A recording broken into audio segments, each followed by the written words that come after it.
Did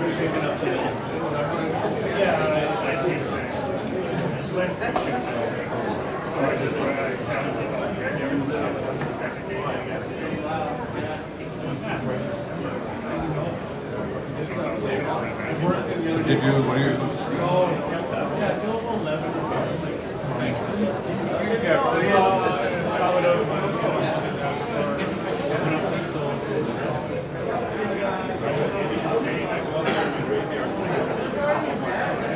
I can do this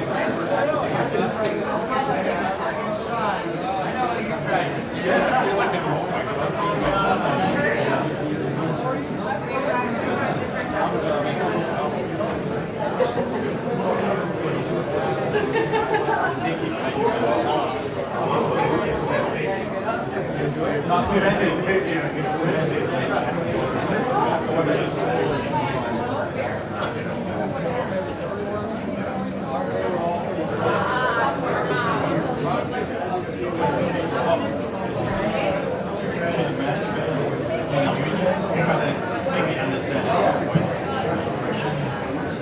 if I have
थोड़े बोले call करता हूँ हाँ हाँ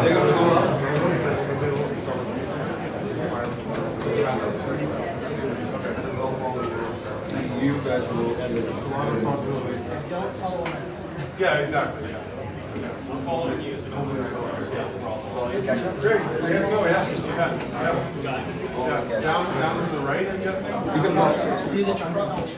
Yeah. Exactly. Yeah. Yeah. Everyone's got their phones on silent. Yeah. Shoot. I'll say that.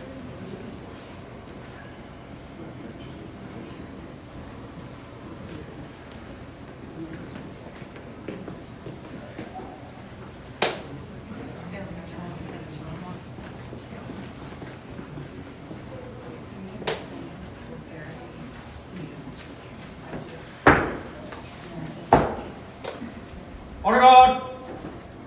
Outturn. Shot. Outward. Done.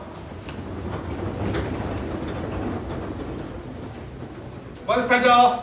Straight. March.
Your seats earmarked for you guys right there.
You may be seated.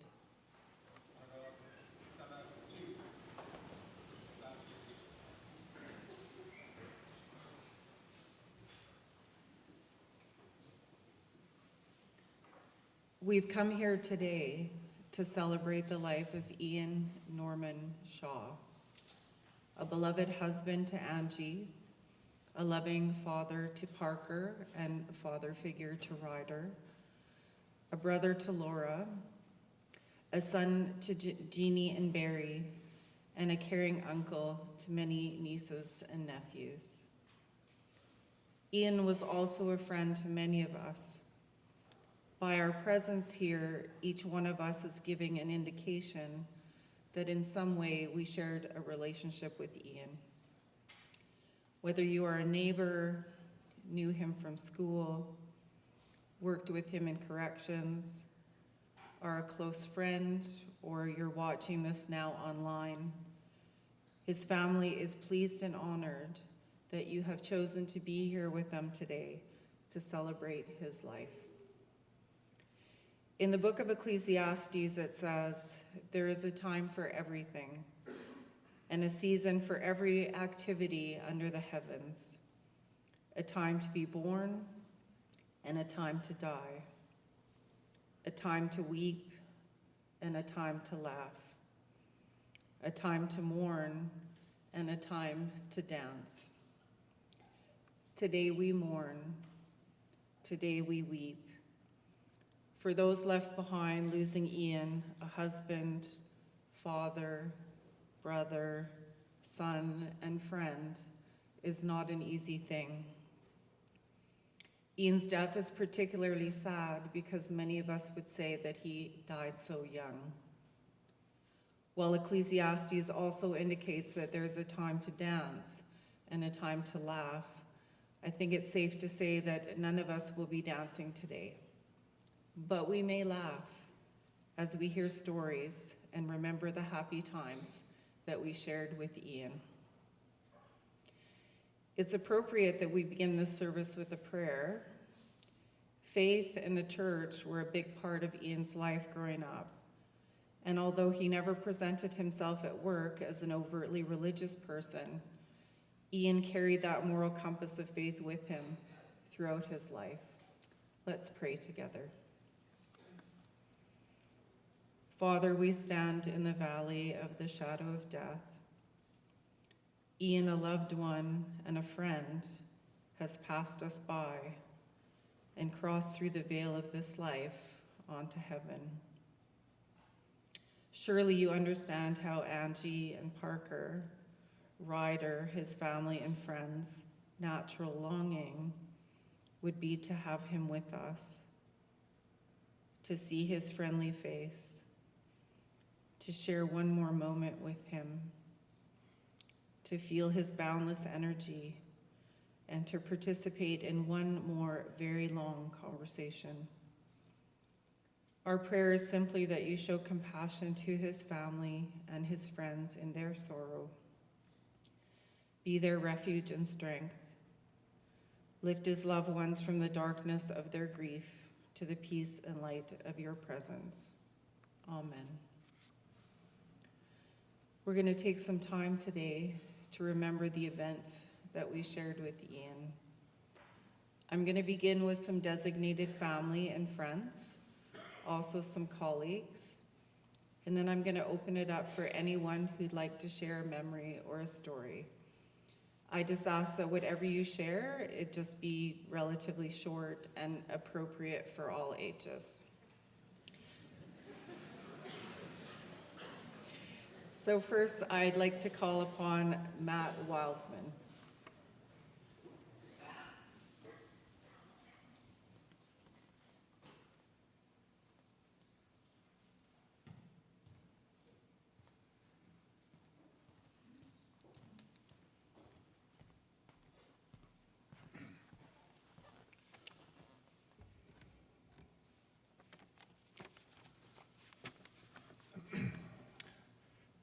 For those of you who don't know me, my name is Matt Wildman. I was a colleague of Ian's at FRCC from 2008 to 2016, and a close friend of both Ian and the family for 15 years. What began as me, the new guy, being shown the ropes, job shadowing Ian in what can be accurately characterized as a strange, unpredictable, dangerous, and challenging place, naturally and quickly developed into a brotherly dynamic that was clear throughout our time together there and long after I left. This dynamic continued uninterrupted and unwavering up until I got that phone call early in the morning a few Saturdays ago from Angie, notifying me of the tragic events that bring us all here today. Any good brotherhood is based on a few fundamental things. Humor is one of them, and there was plenty of that. Some that I definitely cannot share here, but some that I can. There was plenty of humor back and forth between us. Whether it was Ian's quip to me that wearing white shoes to the Cloverdale Rodeo made me look more like the Grand Marshal of the Pride Parade than a cowboy. He wasn't wrong. Or hitting back and buying Ian a Mexican prayer candle to hopefully protect him from getting suspended at work anymore because nothing else seemed to be working. Unable to contain ourselves, we extended our irreverent brand of humor to those around us at work. It wouldn't be uncommon for us to sit in the supervisor's office as acting CSs and send new officers out front to administration to collect the Christmas bonus checks for everyone. These officers would be so excited, only to skip out front and to quickly realize that Christmas bonus checks weren't a thing and we'd made it all up. With a mixture of dejection and embarrassment, our mark of the day would shuffle back into the staff room while Ian and I smirked at them and chuckled. Always good-natured and always looking to find the silver lining in things, Ian would try and comfort them by pointing out that you're in government now and you only get a bonus if you have no idea what you're doing. So take it as a bonus that you didn't get one. Ian's was a special brand of humor, where whoever the butt of the joke was on any given day, the outcome was always endearing. Quickly, despite all the schedule coordination and yes, manipulation to try and be on the same shift as much as possible at FRCC, to me trying to recruit Ian away from corrections when I moved to the border in 2016, his dutiful, consistent, honorable, and very on-brand response was, quote, "Now I appreciate it, but I've got things I want to get done here." End quote, and I respected him very deeply for that. The brotherhood moved outside of work, from attending Ian's wedding to Angie in 2009, to being Uncle Matt to Parker once he arrived in 2011, to countless redneck shuffle party buses, Mattapalooza birthday dinners at the Keg, to having Ian up front at my wedding in 2022, to chatting every few days without fail for 15 years plus, to weekends down at Paradise Lakes in Washington State having drinks and barbecue around the campfire with friends and family, including your folks, Barry and Jeannie, when they moved in next door. Ian's warmth, friendliness, and impactful presence made what became a go-to quip between Ian and I, making friends and shit, a natural knack that Ian had that will always be special. Gracious with his time, gracious with his efforts, gracious in his words, thoughts, and actions. I know that personally I will be challenged to be so much better every day, thanks to the time that we got. Ian made those around him better. We're going to miss that a lot, Ian. We're going to miss you a lot. I look around here today and I see the evidence of all I've mentioned here in the depth and breadth of Ian's reach and the reverence we all hold for it. I think we should all look around and, dare I say, appreciate this in what is indeed an extremely difficult time for us all. We're all here, a very visual representation and confirmation that Ian always had our back. We're here today to have Ian, Angie, Parker, Laura, Barry, and Jeannie's back. Angie. I think of when my own dad passed away just over 4 years ago now. Knowing I was out east, Ian, without hesitation, made it clear to my mom that if she needed anything, anything at all, lift heavy stuff, swing a hammer, to give a call and he'd be there. I knew he meant it. You're surrounded in this room today by people who stand ready to do the same for you. I have no doubt. As you enter this new phase that none of us saw coming, know that you're not doing it alone, nor do you have to. Parker, there was no bigger pride that your father held than that which he held for his family and specifically for you. One day you'll come to a full realization of this, as I have with my own dad. But I think you know as well as I do how much your dad loved you and how proud he will always be of you. He loved that you shared his love and talent for baseball. Honor him by working hard, doing the right thing always, even if it's unpopular or difficult.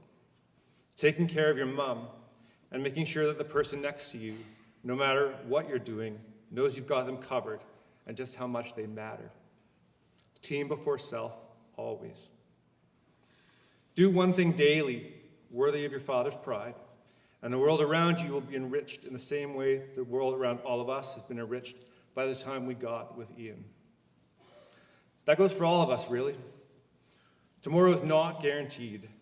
Knowing that, let's be intentional in the way Ian was, in our care, concern, and love for each other. On behalf of the family, thank you for being here today.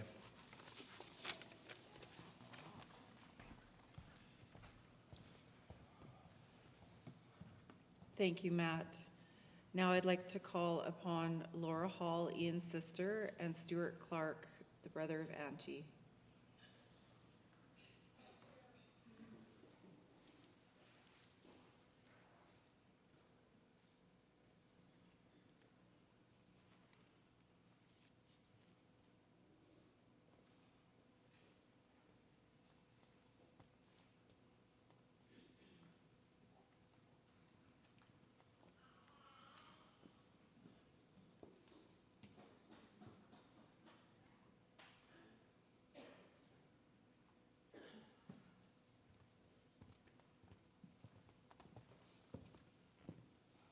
So just for clarity, I'm not Angie's brother, but I am Ian's brother. Oh, I'm sorry. So I didn't make a speech. I'm not good at this. I'm gonna break down a little.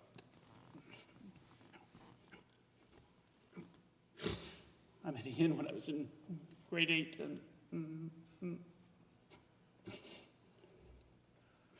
just gonna share some stories. Just how he helped me.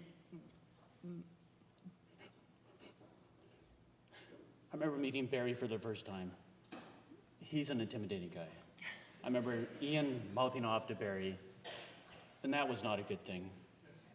You know, Barry has a very good move called the claw. And if you need to learn it, ask him to teach it to you. Ian was afraid of that for years.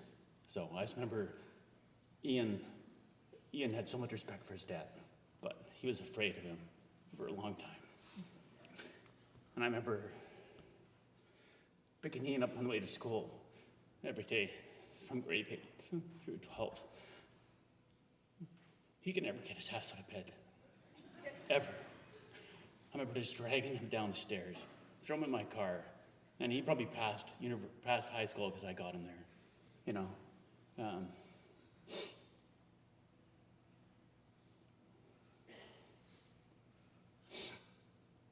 I remember going to Gulps in the summer, and him just opening his heart and family to me. We had a lot of great times. Some of the best times we had up in Merritt, and I remember one time I came up and I'd been drinking too much and had gone in the river at the end and decided it was a good idea to put my head in the river and wash my hair or something. My glasses floated off, and he made a joke about a fish stealing my glasses. You know, that was pretty funny. But one of the best things was I can't see without my glasses, and I was distraught. I was gonna go home. He gave me the glasses off I wore his glasses for the week. He was able to use his contacts. He was just a very caring individual. I remember I went through a tough time about 15 years ago.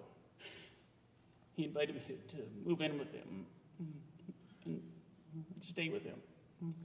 It put stress on his relationship with Angie at the time. But he still family cared for me. One of the best things I remember is one night we were both working and he phones me, I'm coming home. He says, yeah, I made a steak for you. And it's in the fridge. And I get home, and we were living in New West at the time, and get there and look in the fridge, and I see an empty plate, right? So I thought the guy's a jerk, put the plate in there, and the next morning, where do you think we found the steak? In the cupboard, right? He put the steak in the cupboard because he was so busy, but But I thought it was, pretty funny when he did that. He was always funny. He was always sarcastic. His sense of humor was great. And I'm gonna miss him.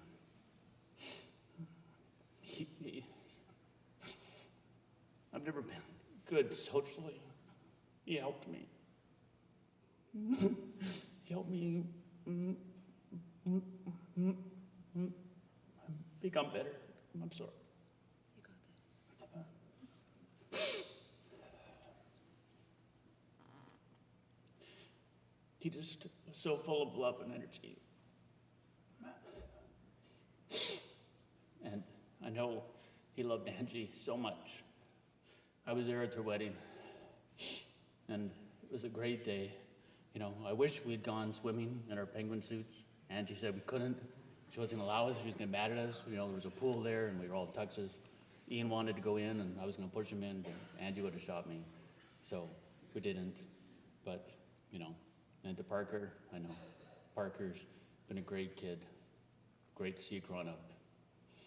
And you've got so many people to have your back. Anything you ever need, I'm there for you. So I think that's enough of my time. I'll let Laura speak. Again, apologies.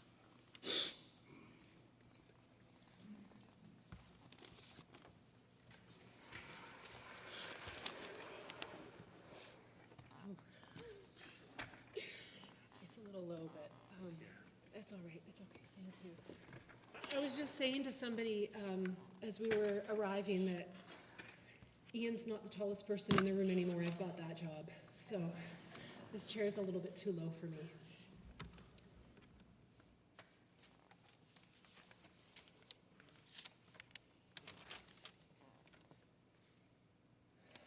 Dear Laura, January 27th, 1993. Happy birthday. It's your 14th year of your life amongst us. That means 14th, January 27th later, meaning 5,110 days have passed. In each of these days, you've matured and grown a little bit to the person you are today. Boy, it takes a genius to figure that out, huh? But to continue on, even with all the differences we've had over the years and all the fights and tears shed, I still love you and consider you my best friend. Unless you screw up, of course, so don't screw up. I do and say certain things that hurt you, but I also say things kind and comforting. I do this because I don't want anything bad to happen to you or for you to ever get hurt. There may be times that it seems I don't care, but if you ask around, I'm actually very overprotective. That's why I sometimes give your boyfriends and friends such a bad time, because you only deserve the best. And anyone who doesn't agree that you deserve the best isn't worth paying any attention to. In short, I wish you a very happy 14th birthday. Love you sincerely, Ian. If anybody wants to see my brother's beautiful handwriting afterwards, come see me.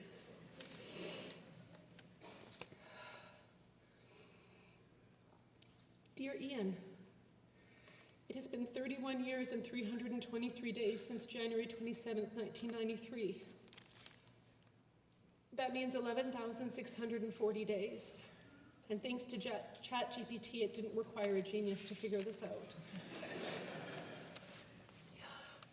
I've moved 13 times since you wrote me that letter, and it has occupied a space in my keepsakes box in a closet next to all those homes, along with childhood photos, notes from Grandma Shaw, Grandma McCrae, mementos from friends, birthday cards and notes from some of those boyfriends that you were so hard on.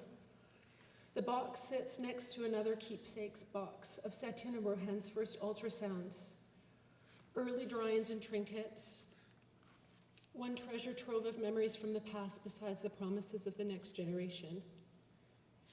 Since this letter, you took me to my first concert, The Cult in 1995. I shaved my head.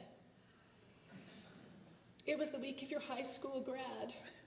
You weren't surprised, but Mom and Dad were not happy that the family photos would now be a far cry from what they hoped for. After you graduated, I went on to NDSS and I became Ian's sister. You developed a love for country music. In 1997, Garth Brooks was touring with the Sevens album, and you and your friends came and went to some promotional events, and you came home with a life-size Garth Brooks cardboard cutout that the man himself had personally signed and given to you. Mom and Dad thought it was hilarious. You placed it next to the Christmas tree.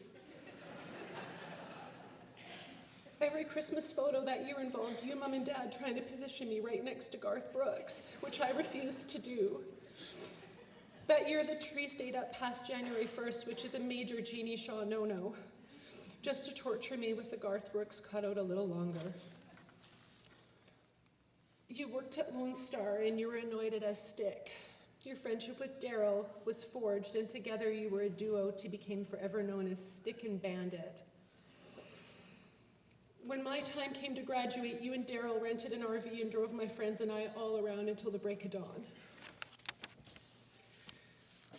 You worked at a point-of-sale software company and got me a job there too.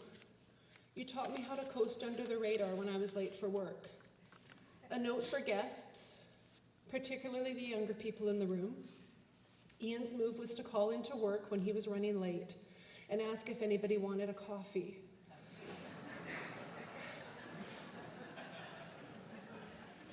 He would then go to Tim Hortons, fill everyone's order, and sail in like a hero 20 minutes late. You worked at Roosters in Boone County. Still Stick, but much less Stick-like. I came to see you once, and it was basically like visiting a celebrity at work, so thanks for the shots.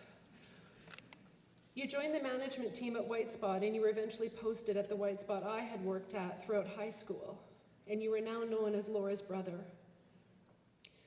You went to countless outdoor music festivals and took me to all the non-country ones. You tried a few trades, you traveled, you made friends, you moved around, and you grew up a lot. You sold me your car for next to nothing, but you always let me borrow your truck. You met Angie, your North Star, your best girl, your home. You seemed equally thrilled and nervous to introduce us. But I could also sense something else. Love. You were introducing me to the one. That afternoon in English Bay, I learned her middle name was Lee, and having a last name, middle name myself, I was charmed. In that moment forward, she was always Angie Lee, your future wife.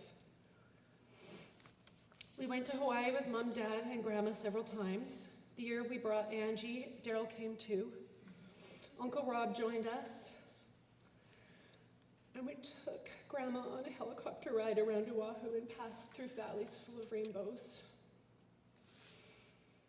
With Angie's encouragement, you proudly became the third generation of our family to dedicate your life to service, stepping into a career in corrections as a non-civilian. You acquired a camping property for Angie in 2009 as an engagement gift. Mom and Dad joined you right next door a few years later. You and Angie loved cooking and built an outdoor kitchen, and you spoiled Mom, Dad, Parker, and your honorary son, Ryder, with some truly memorable meals. We're still talking about that last ham that Angie made. You married Angie, and that same year I married a boyfriend who has proven to be someone very worth paying attention to. You welcomed Fillmore like a brother, and the love was mutual. I had Satyen. You and Angie had Parker, and then along came Rohan. We had 3 fabulous little boys, and for a short while, they all had us tearing our hair out. But it was okay, our hearts were full, and Mom and Dad had their laps and house full of toddlers. Your career moved on, and you joined the ERT and became a teacher, leader, and mentor.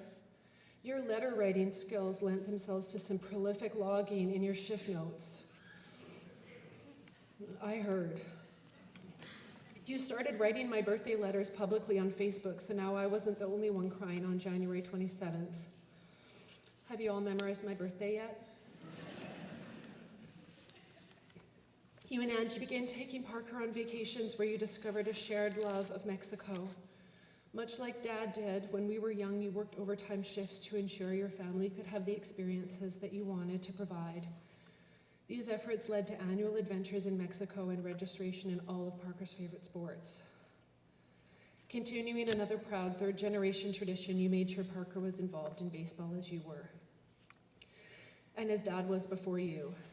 You were incredibly proud that Parker shared your passion for the game. Taking him to see the Mets in New York and the Mariners in Seattle were bucket list moments for both of you. Your menagerie of pets grew to 4 and your house grew 2. With the larger home came Setyan and Rohan, Princess Chloe and Cooper for regular visits and sleepovers. You and Angie embraced the role of hosting for holiday gatherings, creating warm and memorable celebrations for everybody. Earlier this year, when we lost Grandma, we also learned that Angie was incredibly sick. She courageously braved this serious battle head on. With unwavering affection, you took the time off to attend all of her appointments, showered her with thoughtful gifts, and reassured her that she was on a steadfast path forward. We met up while Angie was undergoing her final surgery. This was in May. But you were only meeting up with me because the surgeon they objected to you being in the actual room monitoring next to Angie the whole time. We went to the seawall for a long walk, and you shared so many of your hopes and aspirations with me. When the doctor called you at lunch to say that Angie's surgery was a success, you burst into tears of joy, and it was only at that moment that you could put down the bag of worry that you'd been carrying around. 5 days later, Dad, being dramatic, had a heart attack. At your house.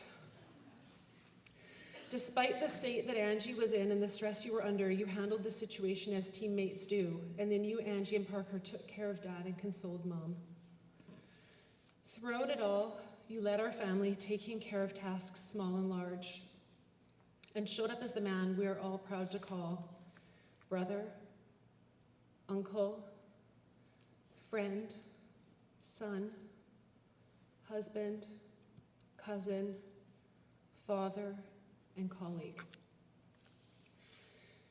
You white-knuckled it through this year to make it to your well-deserved holiday with your family, who you cherish dearly.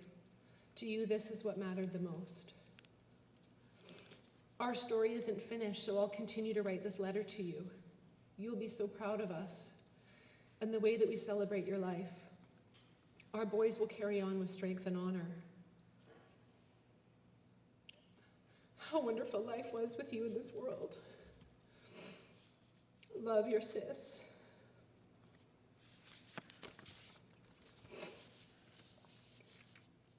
Before I take a seat, I also want to express our gratitude to everyone who's contributed to the GoFundMe in Ian's name to help ensure that Parker can continue to make his and his dad's dreams come true.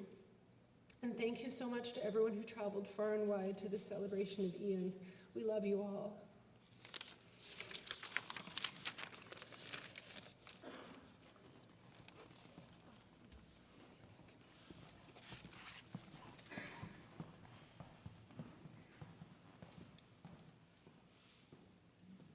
I'd like to now call forward Scott Dick, please.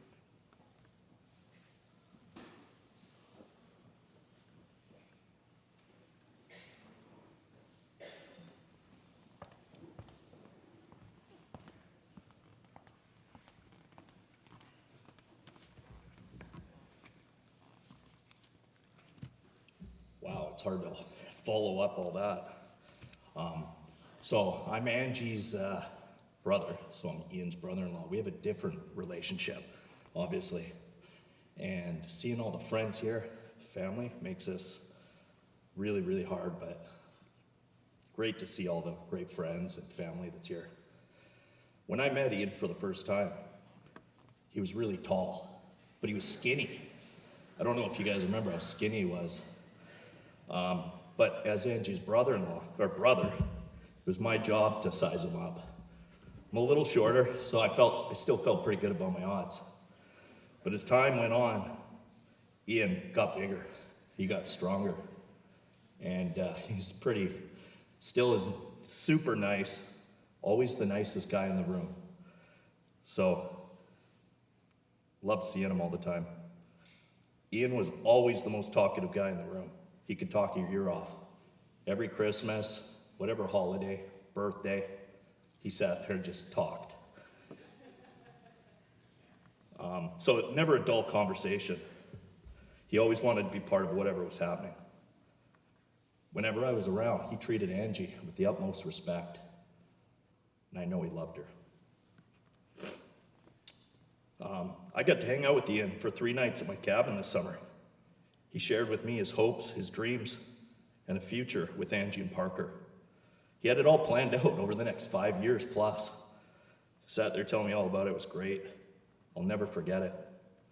It's a weekend I won't forget. I'm glad I got to have it. And here's the hard part. Angie asked me to share this message Ian sent to Parker with all of you recently.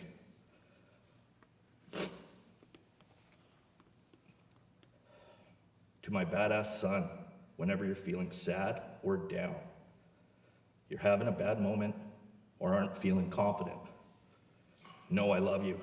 You're smart, strong, courageous, brave, and loyal. Straighten that crown, hold your head high, and walk like the champion I know you are. You will conquer everything set in front of your path. Parker replied, "Thanks, Dad." Ian said, "You're welcome. I hope you believe it. Read it again, then again. You're the best of both your mother and I. You're a winner. We're proud of you. Ian." That was it. Parker, hold on to that really special moment, those texts. Clearly your dad wrote a lot of nice letters and really, really nice. Anyways, that's it. Thank you.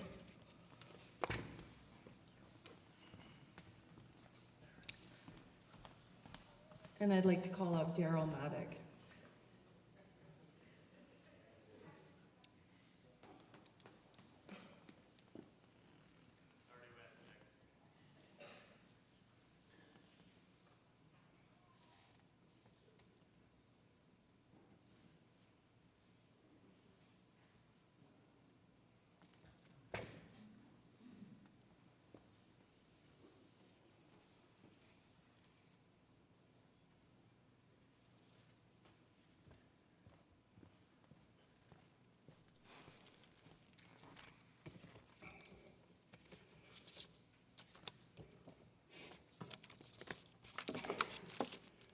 Here, my Kleenex here, so see if I can do this.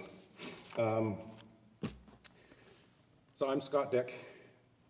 Before I get into this, I just want to say that I typed up what I was going to say today and had it all ready. I sent it off to the very strict council that governs the allowance of telling our stories to our friends and family. So I waited, and I got it back, and this is what I received. So, I'd planned on being here for a little bit, so it's going to be a little shorter than I thought. Also, I did fact checking before coming up here to make sure that all my timeline was correct, and actually it worked out that all my dates were roughly correct, so there shouldn't be any discrepancies in the timeline.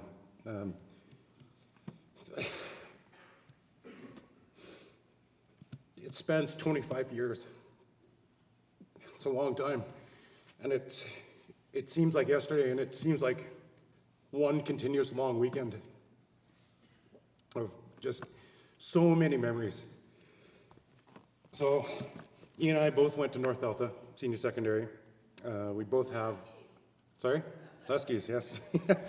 We have a pile of mutual high school friends, but we never crossed paths back then.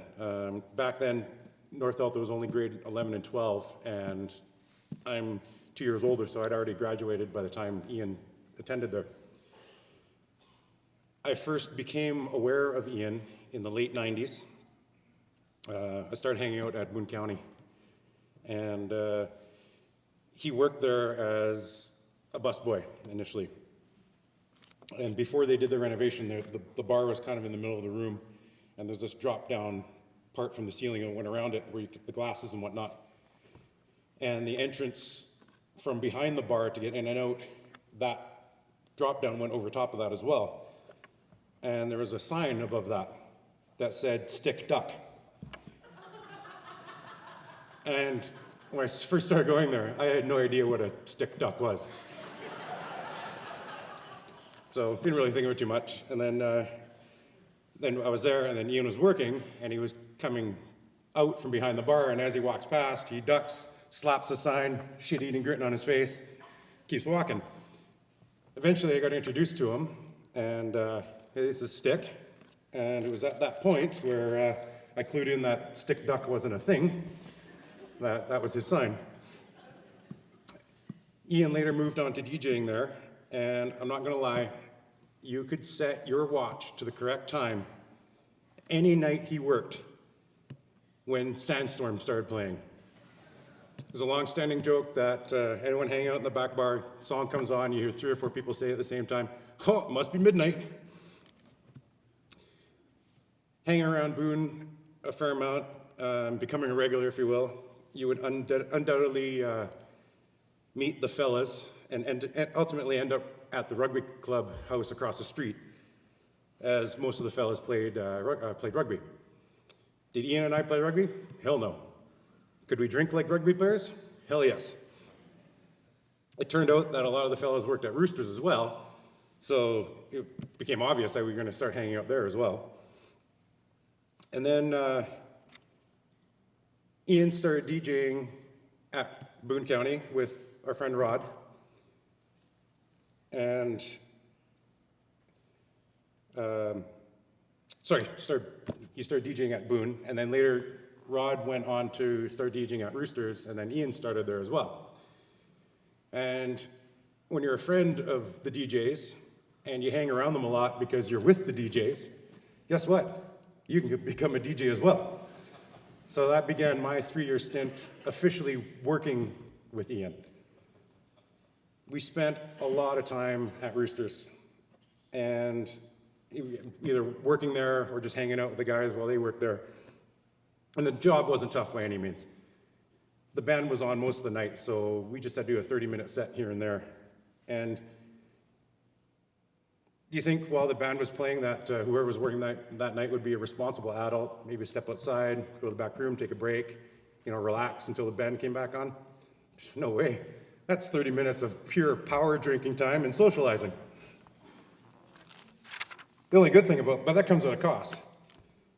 There have been a few nights where Rod, Ian, or I, we would drink too much during that 30 minutes, and then realize that you couldn't spell the word CD, let alone select one, put it in the player, and hit play. But because you've always got your DJ buddies there, someone would always finish the night for you. Spending that much time together meant that you got to know each other quite a bit. And Ian and I realized that we actually shared the same interest in movies. We read the same books, which we discussed on end. We shared the same political views and opinions. We discussed our training routines and our diet plans. But I did not share his passion for sports. I for sure scrolled past his long-winded rants on Facebook, where he's saying a player should be doing this or a team should be doing that. But of course, that's when Matt would jump in and they would just feed off each other and make the post even longer. Roosters played a huge part in our lives, of course. And at the time, we had no idea had no clue how big of a huge part it would play. You would never associate someone's someone's purpose in life or path in life to be associated with a country bar in a strip mall in Maple Ridge of all places. I say purpose in life and path in life, from my point of view for Ian, was 2 different things.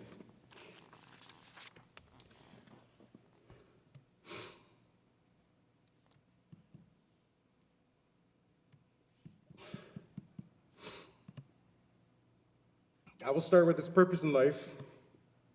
I know for a fact he had many purposes in life, but I'm going to focus on his purpose as it pertains to me. This date, I know without hesitation. Saturday, October 3rd, 2004. It was midday and I was at home, not doing much, because I actually had quit working from the bar a few months prior. My phone rang, caller ID, it was Stick. So I answered, hey, what's going on? He was, do you have any plans tonight? And I was like, nope. He said, I think you should come to Roosters. I'm like, oh? He goes, yeah. Do you remember that regular, that firecracker Jackie? And I said, yeah, why? Well, turns out it's her 25th birthday today, and I think you should be here too. So I went to Roosters that night, and I literally, the second I walked in the front door, Jackie was standing at the end of the bar, facing the front door. We locked eyes. I walked straight up to her. We started talking, and to this day, that is the last time she ever drank Fireball. Through all her ups and downs, and there have been a few, Jackie and I are still together, and I have to give Ian for blatantly playing matchmaker for us. Now I turn to his path in life, and surprise, Roosters strikes again. Our friend Rod was getting married, and of course, you have to invite other Roosters regulars to the wedding. And guess who those regulars were? Tori and Ange. Now, I'm not going to lie. For me to say I recall any of the events at Rod's wedding, I'd be full of it. Because I can't. I was there, but I can't. But I do recall just after the wedding, I got a phone call from Ian. And he said, hey, I went on a date with Angie. I'm like, Tori and Angie? He goes, yeah. I go, really? You mean they're not together?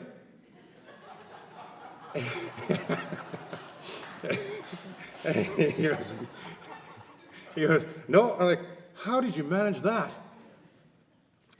So I really don't have to say much more, as we all know the direction his life took from that point on.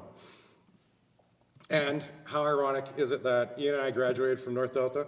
Jackie and Angie went to Hatzick as well, same high school.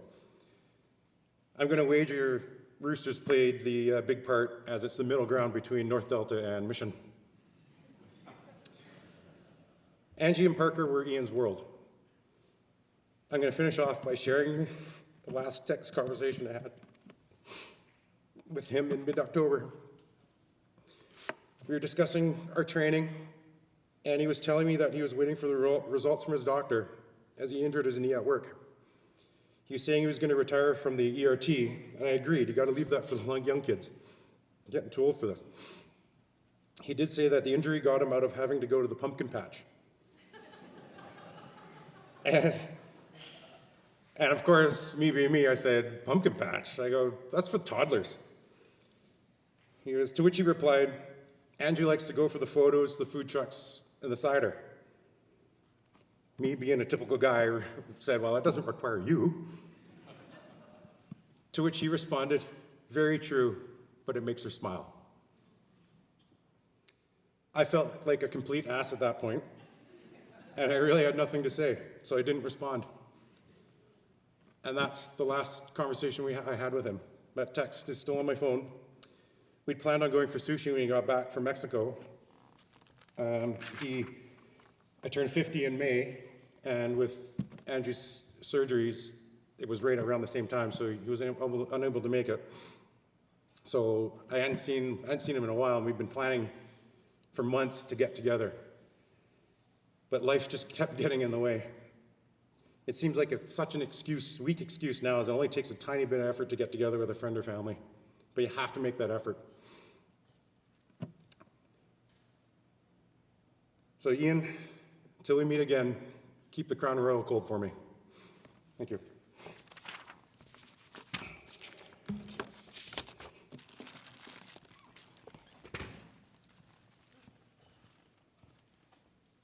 I'd like to call upon some colleagues from Fraser Regional Correctional Centre, Warden Rick LaCroix, and CS's Amanda Williams, Ryan Payment, and Wade Kincaid.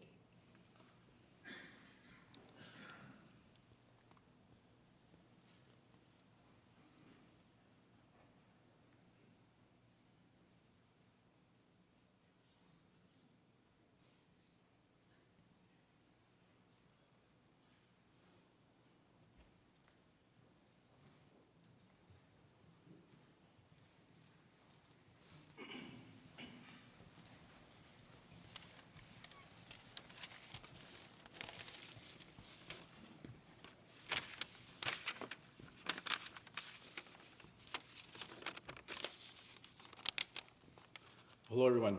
My name is Rick LaCroix, and I'm the warden of Fraser Regional Correctional Center. On behalf of the entire FRC's team, I'd like to extend our sincerest condolences to Ian's family and friends. Our hearts go out to you during this difficult time. As I stand before you today, I remind that no words can truly alleviate the pain and the grief you are experiencing. However, I hope my words can offer some comfort and solace. Ian began his career at FRCC on April 2nd, 2007 as a correctional officer. Ian worked tirelessly in various roles, including regular living units, special handling units, and segregation. Ian's exceptional work ethic, straightforward approach, and ability to lead by example earned him respect with his colleagues and the inmate population. Ian's dedication to his work was evident in everything he did. He was an outstanding mentor, always willing to lend a helping hand and share his expertise with junior officers. His caring attitude and commitment to excellence inspired those around him. In 2017, Ian joined the emergency response team, where his unique blend of skills and physical presence made a significant impact. His promotion to correctional supervisor in 2022 was a testament to his hard work and leadership abilities. Ian took immense pride in his role and was never afraid to speak his mind and advocate for what he believed in. His presence in the hallways was unmistakable, and his smile could light up a room. At post-rotation time, I remember asking him, why didn't he pursue other opportunities within the center? His response was simple, but yet profound to me. Operations is where it's at. Ian was passionate about working on the front lines. He enjoyed responding to codes and incidents, and he had a true desire in developing the next generation of correctional officers. This is very important to him. The anecdote speaks volumes about Ian's character and commitment to his work. He was a true leader, a mentor, and a friend to many. In closing, I'd like to offer my final condolences to Ian's loved ones. To Angie and Parker, please know your husband and father was a remarkable individual who left an undeniable mark on our center. His legacy will continue to inspire us and will never be forgotten. To Barry and Jeannie, please take comfort in knowing that you raised a son with unwavering integrity, respect, and compassion. Ian's memory will live on through countless lives that he touched. Thank you.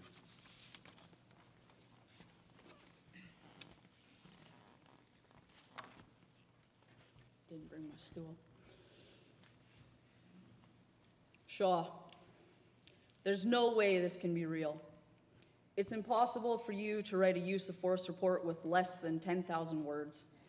Therefore, your exit from Earth can't possibly have happened without you producing a 1,000,000-page biography containing childhood stories with your sister, memories of your Wrangler rodeo days, competing in the world's tallest man competition with your nephews, or time at the Shaw compound with your parents, Angie, Parker, and Ryder. And then there's meeting the love of your life, the birth of the twinkle in your eye, and the accompanying memories you created while navigating life's adventures with your family.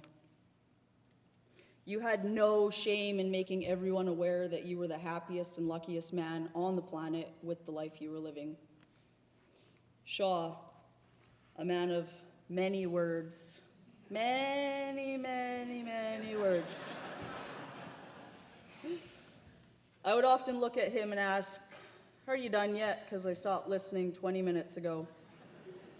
But now I stand here wishing he were telling some bogus, long, drawn-out story, and I'd listen to every single word that came out of his mouth. I suppose now I need to increase my documentation, add more content to my stories, puff my chest and walk to the very tips of my toes, just like Shaw as I storm through those hallways, as it's simply not going to be the same without him. The last shift Ian and I worked together, an inmate decided to steal some bedding from the laundry cart. Sounds silly to normal folks, but a legit issue as a CO. Ian comes to our office and informs me of the situation. Of course, my response was, "Let's go, Shaw." As predicted, the inmate ignores direction, but let's be serious. Try ignoring direction from a 6'6" strapping Ian Shaw with a 5'2" pit bull standing in the background. En route to segregation we go. Partway there, the inmate decided his legs suddenly didn't work anymore. He was assisted the rest of the way. And once we arrived in segregation, the inmate was still dragging his feet behind. Shaw grabbed hold of the waist of his pants and carried him as if he were a feather into the cell. We returned to our office and start hysterically laughing, with complete professionalism, of course. The shift was busy as hell, but we had so much fun together, and I will cherish it forever. Ian was always proud of his years as a correctional officer, finally securing a supervisor position, and exceptionally gratified with his years on the emergency response team. There were multiple attempts before Ian achieved both of those positions. However, he was passionate, dedicated, and determined, which resulted in success.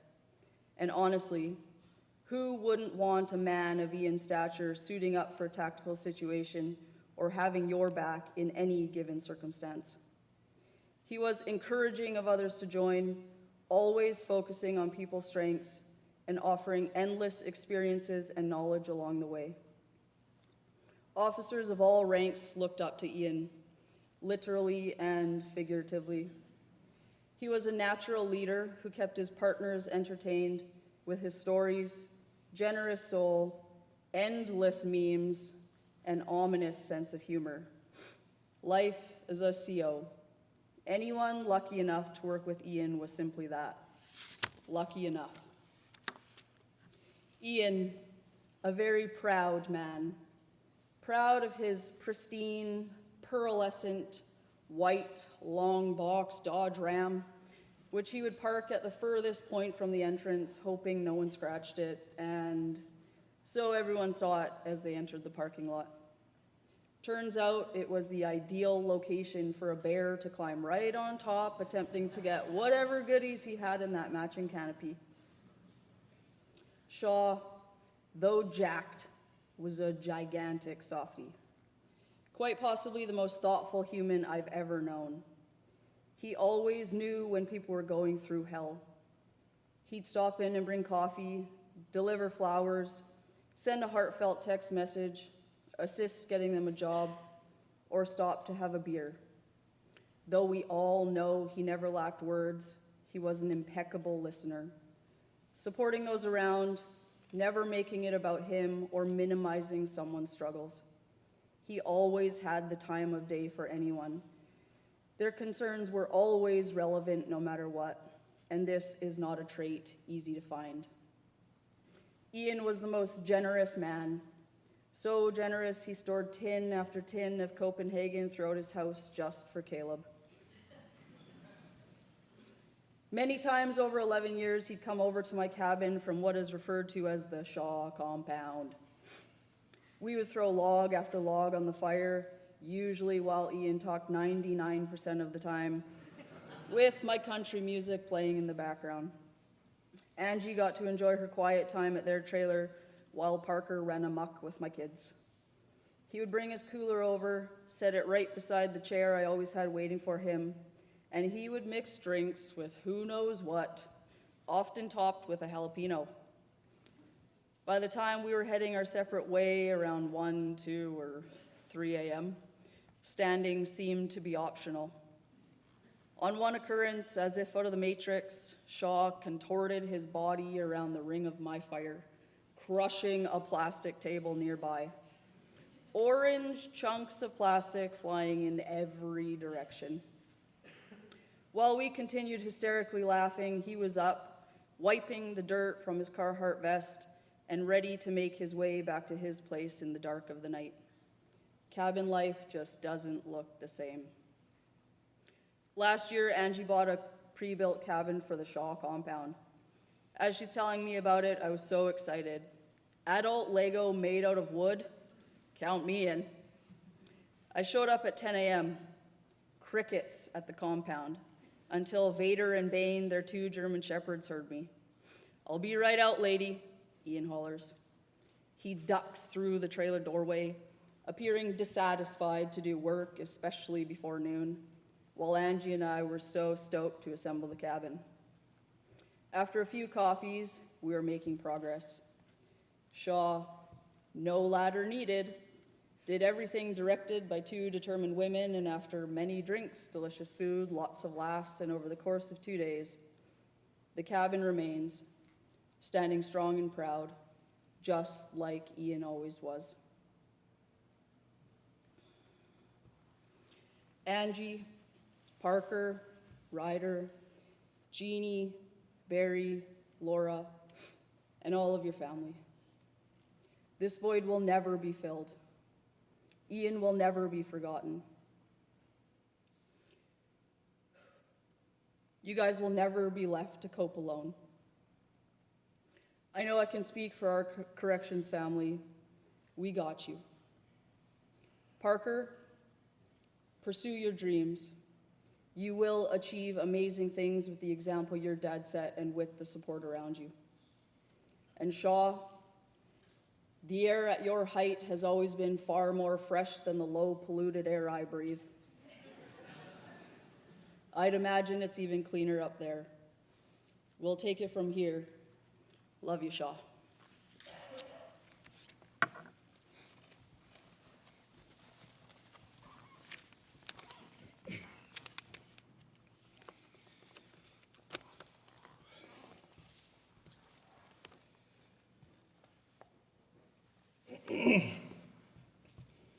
In preparing for this speech today, I thought to make it a true tribute to Ian, I'd have to make it at least as long as one of his morning monologues.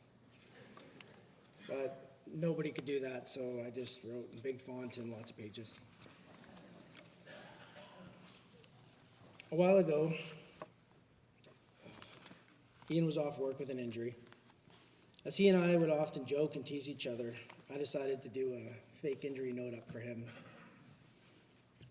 This injury report was full of ridiculous and borderline offensive content, which was evident by the look on our staffing manager's face when he saw it. After a short awkward pause, I said, "Don't worry, Ian was the first person to see this." When I showed it to Ian, he laughed as hard as anyone could have, and even asked me to save it for him so he could frame it when he got back to work. Ian was one of the most well-rounded people I've ever known. He could dish it out, but he could take it too. You really couldn't offend the guy. Anything you said to him, it just like water off a duck's back. He was big and tall and strong, but he was also a big softie, as we've heard. We all know how much he loved to talk, and he was a great listener as well. Ian genuinely cared for people. It didn't matter who you were, whether you were his family, his friend, a coworker, even an inmate. Ian just cared about people, and he'd give you the time. To throw it in jail slang here, Ian was a back table guy, but he made time for all the Jimmies too. When things were good, Ian's presence made them great. And when times got hard, Ian would help you through it. He never cared for recognition or credit. He was just always there to help.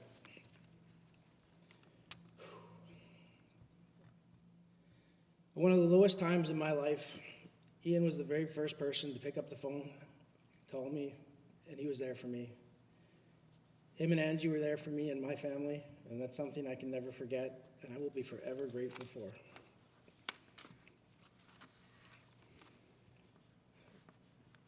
Ian would do that with everyone. It wasn't that I was special, it's that he was. He would call you up just to invite you out for coffee, take you out for a meal, always suggesting to go for pancakes. The last time Ian and I went out together, I remember finishing our meal, talking for probably a couple hours, and then asking for the bill. Our server looked at me and said, "He already paid it for you." I turned to Ian, and he had that giant grin on his face that we've all seen a ton of times. He said, "Don't worry, you can get the next one." I'm sure there's many of us here have had the exact same experience with Ian. Back when Ian joined the ERT, it was my privilege to be part of his training, bringing him onto our team. When Ian joined the team, he was a senior officer, but as an ERT member, he was a rookie to our team. Ian showed up every day. He was eager to learn, full of confidence, but he was also extremely humble. Even with his wealth of experience, he knew this was a new adventure for him. There's 4 virtues on the back of our ERT challenge coins that Ian exemplified as well as anyone possibly could. There's a coin out on the table if you want to have a look afterwards. It says teamwork, courage, honor, and integrity. These are virtues that Ian lived out not just as a team member, but in all areas of his life. A lot of times people change depending on their rank, depending on whether they're at work or at home, with their family, friends, or in a group of strangers. Not Ian Shaw. He was the same man of teamwork, courage, honor, and integrity in all aspects of his life. It didn't matter where he was, who he was talking to, he was always the same great man. We've all heard that saying, behind every great man, there's an even better woman. And in Ian's case, this couldn't be more true. And if Ian were here with me today, I have no doubt he'd agree. And not just because if he didn't, he knows Angie'd kick his ass. Many of our colleagues here haven't had the opportunity to meet or spend a lot of time with Angie, but all of us know exactly who she is, who Ian's family are, and what they meant to Ian. Ian took a lot of pride in everything he did, but for all of us who spent time with him, we know there was nothing he was more proud of and nothing he cared about and loved more than his family. Some of us in corrections choose to keep our family and our work life separate. Not Ian.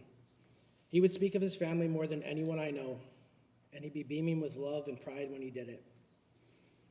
I doubt there's anyone in this room today that doesn't know or didn't already know before today that Parker plays baseball. And I'm sure every one of us has at some point heard Ian bragging about how great he is at it. When Ian would pick up an overtime shift, he would always say to me, "I gotta get my cake too." By cake, Ian meant twice the pay for half the work. That second part didn't always work out, but when we'd be on overtime shifts together, we would often talk so long we'd almost forget to go out and do our rounds of the building. At times, instead of heading out separately, we would just go out and do the whole building together so we didn't have to stop our conversations.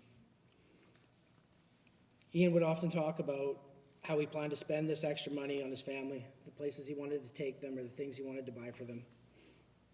He worked incredibly hard and selflessly to provide the best life he could for his family. When I think of my colleague, of my friend, I will always remember a great man who wasn't just one of my peers, but someone I looked up to, not just because he was giant. Ian was a true leader who's left an incredible legacy behind, and I have no doubt that I'll be telling and hearing Shaw stories until my retirement. The legacy and the example that Ian has left for us will not only stay with us as his colleagues, but his impact, his character, and the man he role modeled for his family, for his son, will be with his family for now and for generations to come.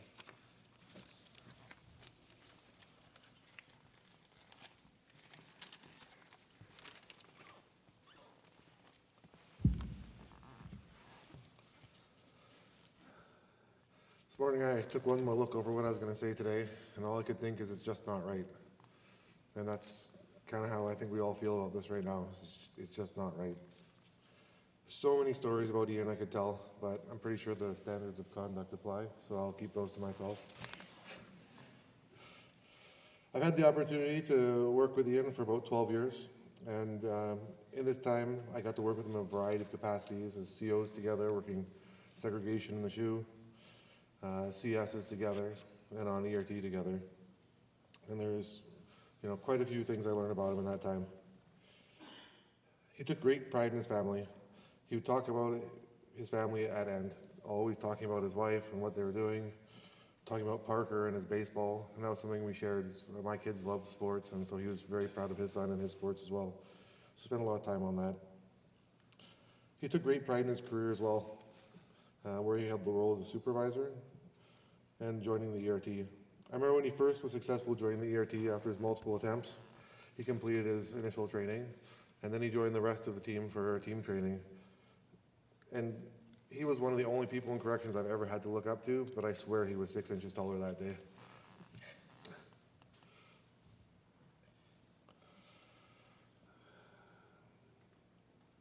Ian loved science fiction, and so we talk about Dune and Star Wars and Star Trek on end.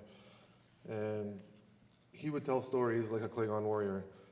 His embellishments were just as important as the facts, and every time he told the story, it was a little greater than the last time he told it.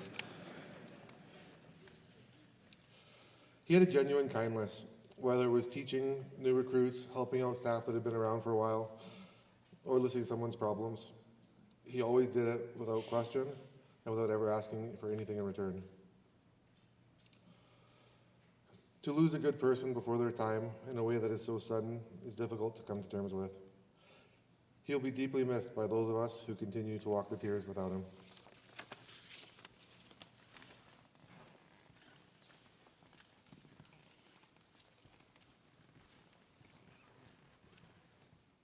We have time for maybe a couple more speakers. And I'd like to begin with Travis Keenis.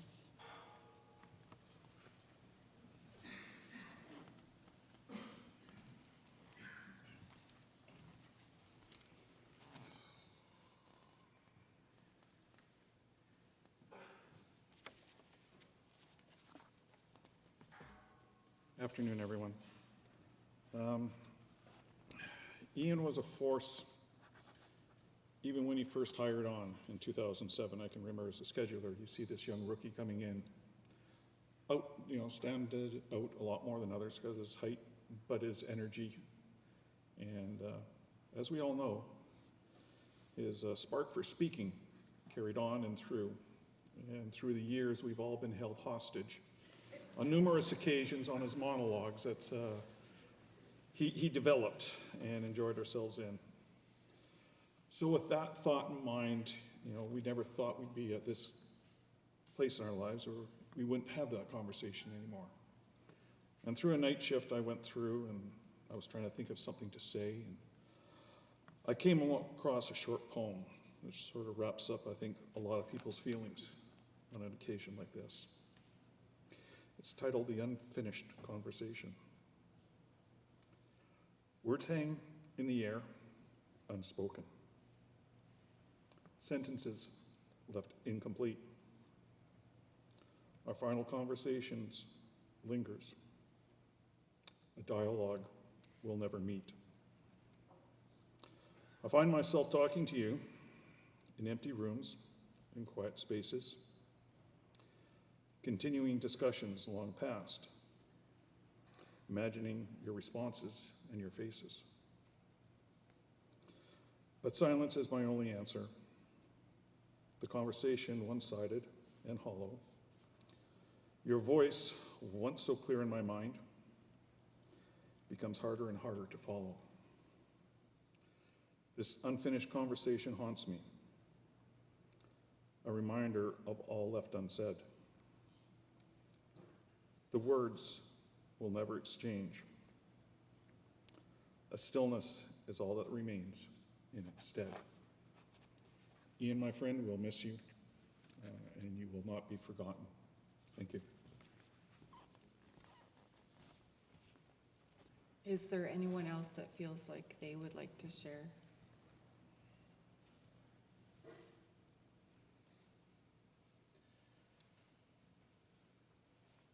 Parker, after hearing all of these people share, I hope that you know how much your father was loved and respected. In my 28 years in corrections, sadly, I've had to officiate at a number of staff celebrations of life, and it's never an easy thing for me. But as I meet with the family to plan the service, I always get to see a different side of the person that I never knew while we worked together. Speaking with Angie, I got to learn what kind of father and husband Ian was. As we've heard, Ian was a loving and involved father. And as you've heard, he actually sent his son many random encouraging emails. I have one here to share with you.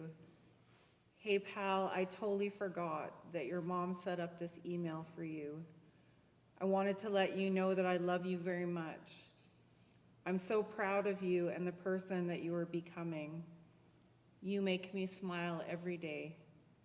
You are and will always be my best boy. Love you, Dad. I also learned from Angie that encouraging emails were not the only thing that Ian wrote. Ian also wrote poetry. I'm sure that most of us did not know that Ian wrote poetry, and I'm pretty sure that that was probably never a subject of conversation in the correctional supervisor's office over a night shift. So I want to share one poem that he wrote for Angie. All of those empty streets I've wandered down, restless nights and lonely dawns. Seems like forever I've looked for you. Now the dream I've been waiting for is coming true. That dream is you. Angel of mercy, she comes to my night on wings of full light. My love and my friend, come and take my hand. May the dance never end. Now I hear your voice sing inside of me, the missing song I could never be. I see you through the mist of my grateful tears. Even in those lonely times when you're not here, your face appears. You are very near. Angel of mercy, she comes to my night on wings of full light. My love and my friend, come take my hand. May this dance never end. If we were born to another time and place, somehow my Lord would lead me to the love and grace of you. Angel of mercy, she comes to my night on wings of full light. My love and my friend, come and take my hand. May this dance never end. Angie and Ian also have 2 wood plaques with sayings on them in their home. Whenever they moved to a different home, Ian would insist that the wood plaques come with them to this new place. As Ian has moved on from us to a new place, it is appropriate that we send these words that were so important to him along with him. May flowers always line your path and sunshine light your day. May songbirds serenade you every step along the way. May a rainbow run beside you in a sky that's always blue, and may happiness fill your heart each day, your whole light through. May the road rise up to meet you. May the winds always be at your back. The sunshine warm upon your face, the rain fall soft upon your fields. And until we meet again, may God hold you in the hollow of his hand. And now I believe we have a slideshow.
Go.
20 years straight, get to work on time.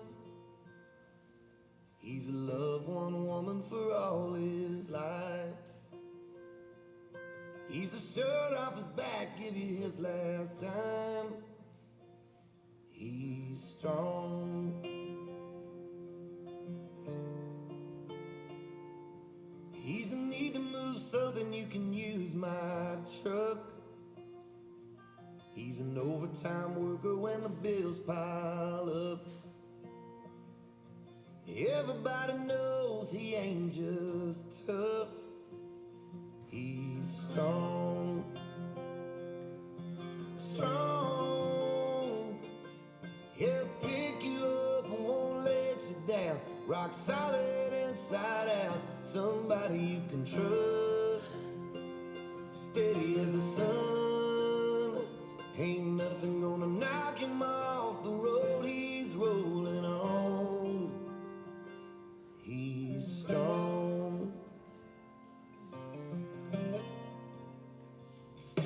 It ain't what he can carry, what he can lift. It's a dirt road lesson talking to his kids about how to hold your ground and how to live strong. He's strong. He'll pick you up and won't let you down. Rock solid inside out. Somebody you can trust. Steady as the sun. Ain't nothing gonna knock him off the road he's rolling on. He's strong.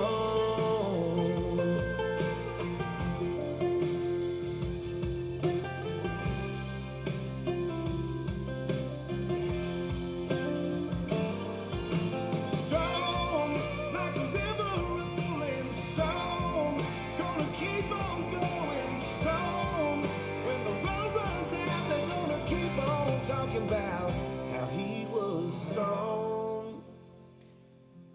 Strong.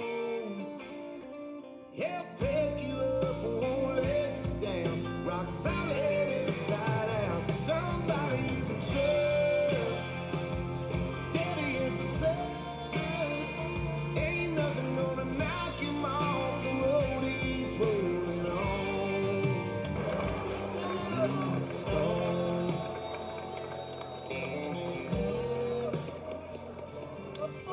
Everybody knows he ain't just tough. He's strong.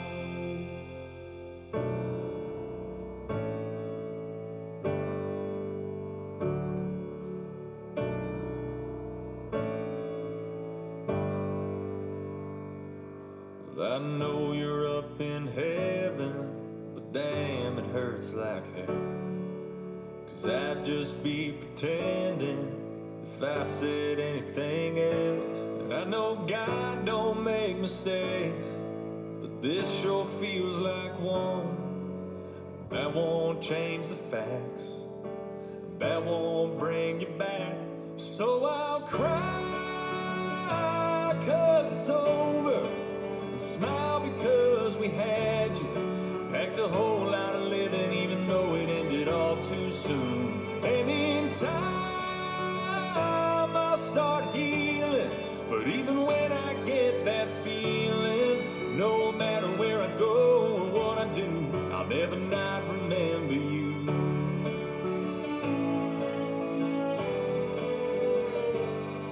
Thank God for all the memories and pictures on my phone.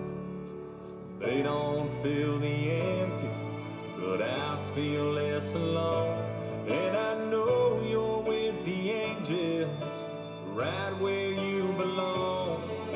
'Cause you were one to us, you left a legacy of love. So I'll cry 'cause it's over, and smile because we had you. Packed a whole lot of living even though it ended all too soon. And in time I'll start healing, but even when I get that feeling, no matter where I go or what I do, I'll never not remember you. You lighten up a the whole room like that. You made us think, made us feel, made us all laugh. You always giving that shirt off your back. I miss you bad, I miss you bad. So I'll cry 'cause it's over, smile because we had you. Packed a whole lot of living, even though it ended all too soon. And in time, I'll start healing. But even when I get that feeling, no matter where I go or what I do, I'll never not remember you. Oh, I promise you, I'll never not remember you. December is the last You put my best. so I can't help but wonder if you feel the same. Oh, I guess I'll surrender to the tears and the pain, and the cold we are under will remain.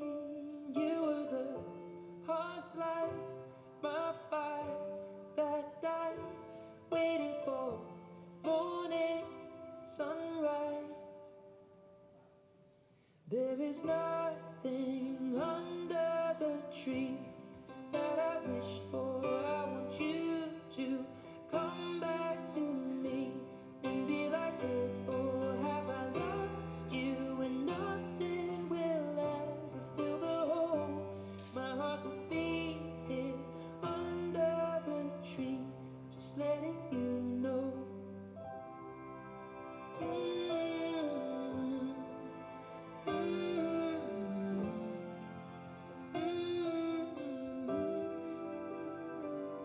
I'm alone this December, and the long nights they begin.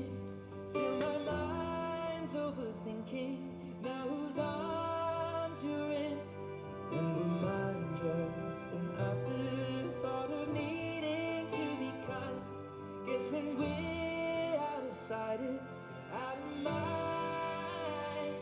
You were the first touch, first look in my eyes. Now we're just strangers who walk by. There is nothing under the tree that I wish for. I want you to come back to me and be like before. Have I lost you? Nothing will ever fill the hole. My heart will be here under the tree, just letting you know.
Morning, buddy.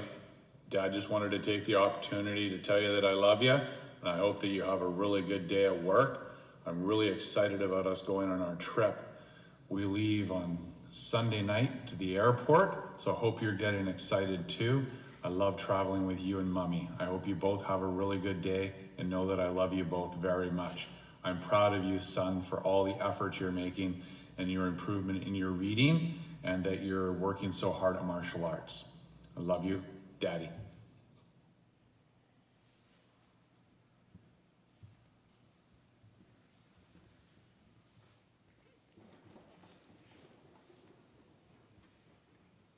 In times such as this, our minds are flooded with memories of our time with Ian. And we will forever hold these memories dearly in our hearts and minds. After the service, I invite you to continue to share your memories of Ian over refreshments, and then later at the Mission Spring Pub.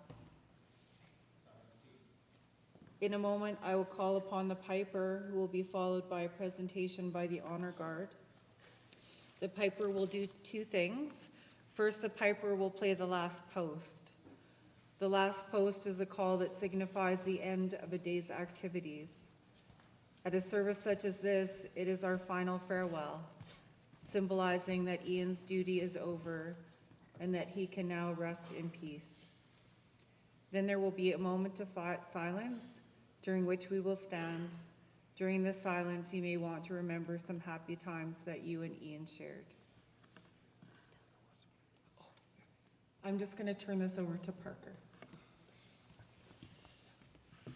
Thank you for everyone being here. I didn't know that my dad had so much meaningful people here. It means a lot to me. Thank you very much. My dad would always make jokes about everyone, and it means a lot to me that everyone's here. Thank you.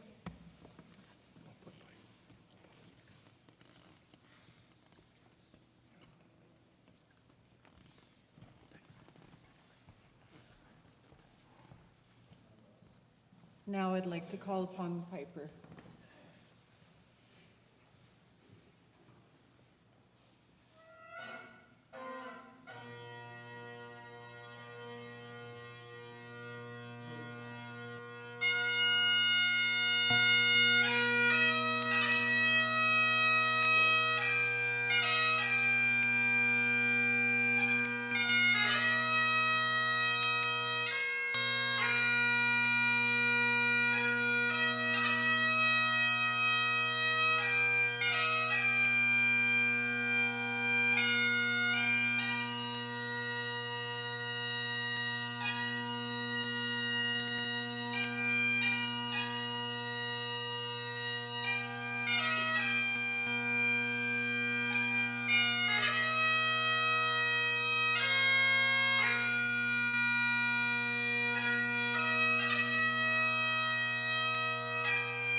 Everyone, please stand for a moment of silence.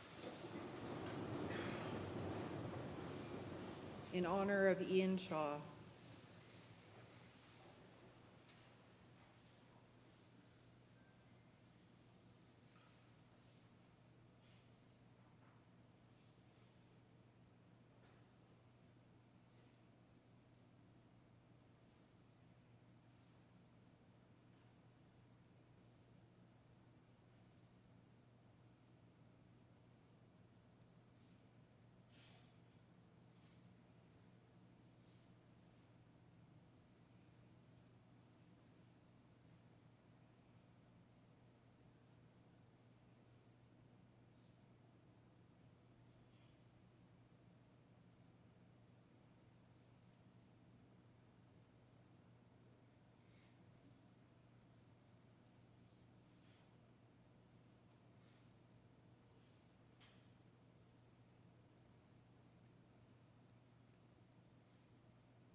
You may be seated.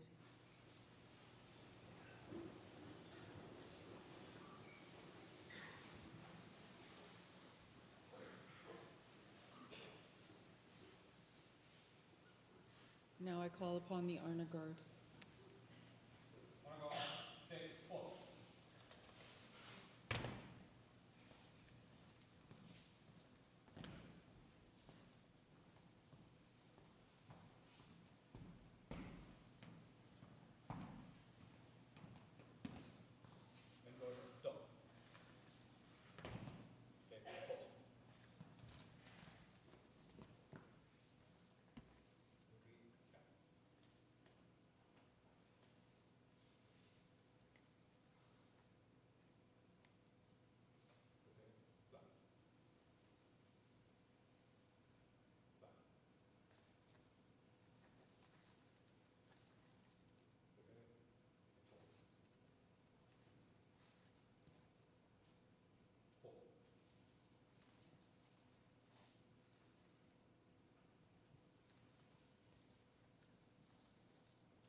Everyone please rise as the piper escorts the family.